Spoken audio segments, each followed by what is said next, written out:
بخاری صاحب، مئی 2025 آپریشن بنیاد مرصوص میں بھارت کو جو ہزیمت کا سامنا کرنا پڑا، اس کو مٹانے کے لیے ہر موقع پر کوشش کی جاتی ہے، اور ابھی پھر اس کوشش کے نتیجے میں کیا کیا جاتا ہے کہ پاکستان کے خلاف بیانات دیے جاتے ہیں، پروپیگنڈا کیا جاتا ہے۔ ابھی ہم نے دیکھا کہ بی جے پی سرکار کے خلاف کتنی بڑی تحریک جو ہے وہ اسٹوڈنٹس نے لیڈ کی، اس کے بعد ایک دفعہ پھر سے پاکستان مخالف بیانیہ جو ہے وہ بنایا جا رہا ہے، اور اس تحریک کے دوران بھی یہ کہا گیا کہ پاکستان فنڈ کر رہا ہے۔ اب بھی یہ باتیں کی جا رہی ہیں کہ پاکستان جو ہے وہ دہشت گردی کو سپورٹ کرتا ہے اور اس کو ریاستی پالیسی سمجھتا ہے۔ اس پر کیا رسپانس ہوگا آپ کا؟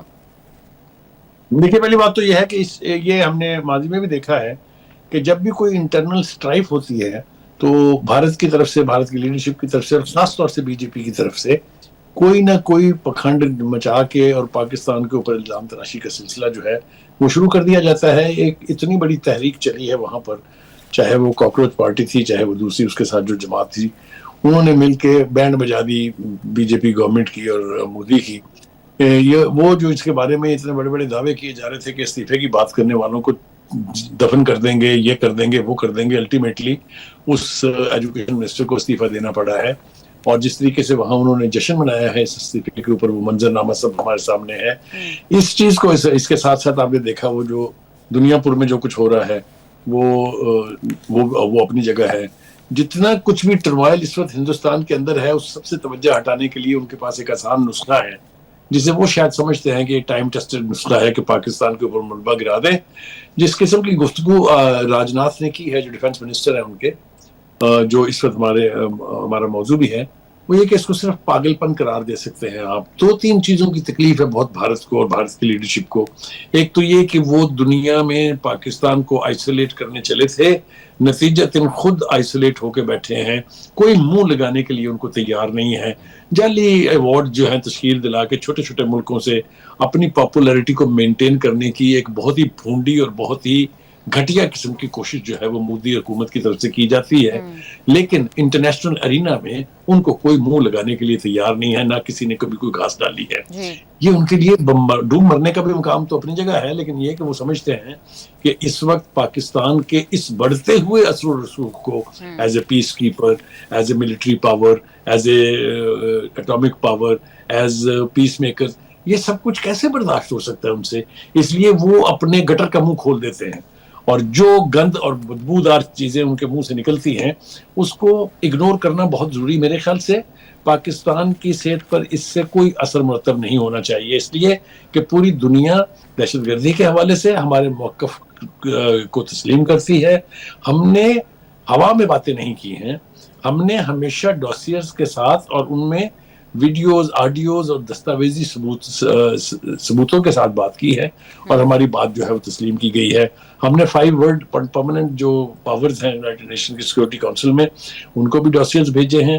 ہم نے جہاں جہاں اپنے وفود بھیجے، آپ کو یاد ہوگا ایک وقت میں ہم نے بلاول بھٹو زرداری کی زیر قیادت ایک ڈیلیگیشن بھیجا تھا سون آفٹر دا وار، تو کیا اس کا منظرنامہ تھا کہ کہاں کہاں سے ہندوستان کے ڈیلیگیٹس کو کرسیاں چھوڑ کے بھاگنا پڑا۔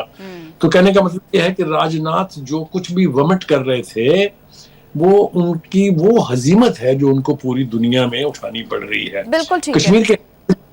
کشمیر کے حوالے سے جو بات چیت انہوں نے کی، اس کا کوئی بیس ہی نہیں ہے، کوئی پیندہ ہی نہیں ہے، اس لیے کہ وہ آکوپائڈ کشمیر جس کے اوپر ریاستی جبر کے تحت وہ قبضہ کر کے بیٹھے ہوئے ہیں، وہ international organisation like United Nation. بالکل بخاری صاحب، آپ ٹھیک کہہ رہے ہیں۔ بخاری صاحب، راجناتھ سنگھ صاحب بھی یہ کہہ رہے ہیں کہ پاکستان کے ساتھ کوئی مذاکرات نہیں ہو رہے، خواجہ آصف صاحب بھی کہہ رہے ہیں دور دور تک مذاکرات کا کوئی امکان ہی نہیں ہے بھارت کے ساتھ۔ تو وہ ایک ٹریک ٹو ڈپلومیسی کی بات چلی تھی انڈیا کی طرف سے، پھر خط بھی دیکھا ہم نے کہ لکھے گئے دونوں وزرائے اعظم کو، تو وہ ساری بات تو خسارے میں پڑ گئی۔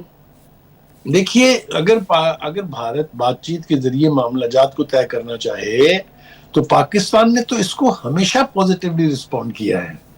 یہ بھارت ہے جو ہمیشہ مذاکرات کی ٹیبل سے بھاگا ہے۔ ہمارا ایک ہی موقف رہا ہے کہ دیکھیے، کور ایشوز جو ہیں، جو ہارڈ کور ایشوز وچ از کشمیر، سرکریک وغیرہ بھی ہیں، لیکن Kashmir, occupied Kashmir is the most important issue, کہ اس پر بات چیت ہوئے بغیر باقی کے مسائل طے نہیں ہو سکتے۔ ہندوستان کی خواہش یہ ہے کہ ان کو پیسج مل جائے افغانستان سے تجارت کرنے کا، ان کو ہمارے اوور فلائی کرنے کے رائٹس مل جائے، وہ اپنے فائدے کی ہر چیز تو کرنے کے لیے تیار ہے، لیکن وہ کشمیر جو بنیادی طور پر پاکستان اور ہندوستان کے بیچ most sensitive most vulnerable point ہے، اس پر بات کرنے کے لیے وہ آمادہ اس لیے نہیں ہے کیونکہ ان کو پتا ہے کہ آکوپائڈ کشمیر کے لوگ جو ہیں وہ مرے جا رہے ہیں پاکستان کے ساتھ الحاق کے لیے. جو شہادتیں وہاں ہوتی ہیں وہ پاکستان کے پرچم میں لپیٹ کے جب دفنائی جاتی ہیں تو کیا سانپ رینگتے ہیں ہندوستان کی قیادت کے دلوں کے اوپر. یہ کسی سے پوشیدہ نہیں ہے. کانسٹیٹیوشن میں ایک آرٹیکل کو ہٹا کے اس کو حرف کرنے کی کوشش کسی صورت بھی کامیاب ہونے والی نہیں ہے، اس لیے کہ آپ وہاں کے عوام پر اپنی مرضی مسلط نہیں کر سکتے. اور یہی بنیاد ہے وہاں آکوپائڈ جموں اینڈ کشمیر کے اندر جو تحریک آزادی چل رہی ہے، اور ان کا یہ نعرہ ہے کہ بن کے رہے گا کشمیر، بن کے رہے گا پاکستان. یہ وہاں کی بنیادیں ہلا دیتا ہے جب یہ نعرہ لگتا ہے وہاں پر.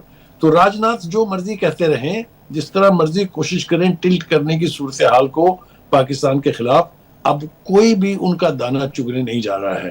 یہ بات میں آپ کو وثوق سے کہہ رہا ہوں کہ اس وقت ہندوستان کے اندر اس کا میڈیا، اس کے عوام، وہ اپنی حکومت کی لاچارگی اور اس کی جو یعنی کم مائگی ہے بالکل ٹھیک ہے. اس کے بعد بخاری صاحب، جس طرح سے بھارت پوری دنیا کے سامنے ایک پروپیگنڈا کر رہا ہے، ایک بیانیہ بنانے کی کوشش کر رہا ہے پی او کے حوالے سے، ایون آزاد کشمیر کی جو ٹرم انڈیا استعمال کرتا ہے وہ پی او کے استعمال کرتا ہے، پھر گلگت بلتستان کو بھی اس نے اس میں شامل کر لیا ہے. تو کیا لگتا ہے کہ عالمی منظرنامے پر بھارت یہ بنا پائے گا یہ بیانیہ؟ پاکستان اس کو کس طرح سے کاؤنٹر کرے گا اور کس طرح سے کرنا چاہیے؟ پہلی بات تو یہ ہے کہ 70 سال سے ہندوستان اپنی تمام تر کوششوں کے باوجود اس بات کو یونائٹڈ نیشن کی سیکورٹی کونسل کے ایجنڈے میں شامل نہیں کرا سکا ہے. وہاں پر occupied Kashmir, Jammu and Kashmir valleys جو ان کے پاس ہے وہی صرف ڈسپیوٹڈ ایریا ہے. باقی کوئی انٹرنیشنلی ان کی اس بات میں نہ وزن ہے، نہ کوئی اس کو تسلیم کرتا ہے. ہاں، اپنی بات میں وزن پیدا کرنے کے لیے یا اپنی حرکت جو ہے وہ آکوپائڈ کشمیر میں اس کو چھپانے کی خاطر وہ اپنا کلیم جو ہے وہ گلگت بلتستان. میں وہاں کے عوام سے تو پوچھ لیں پہلے کیا کہتے ہیں وہ. تو کہنے کا یہی وجہ ہے کہ جو آزاد کشمیر میں ہونے والے الیکشن ہیں اس کے پس منظر میں جو ٹرمائل وہاں اس وقت ہے، جو وہ ایک جوائنٹ ایکشن کمیٹی ہے کشمیر کی، اس کو فنڈنگ حاصل ہے ہندوستان کی خواہش ہے کہ اس کے ذریعے آزاد کشمیر میں ٹرمائل پیدا کیا جائے. یہ ساری کوششیں جو ہیں وہ اپنا عیب چھپانے کے لیے بہانے تلاش کرنے کی ہیں. اور جو وہ جنگ تھی جس کا حوالہ آپ نے شروع میں دیا تھا، وہ اس جنگ نے تو بھارت کا یعنی جو بالکل ٹھیک کہہ رہے ہیں، وہ کھول کے رکھ دیا ہے.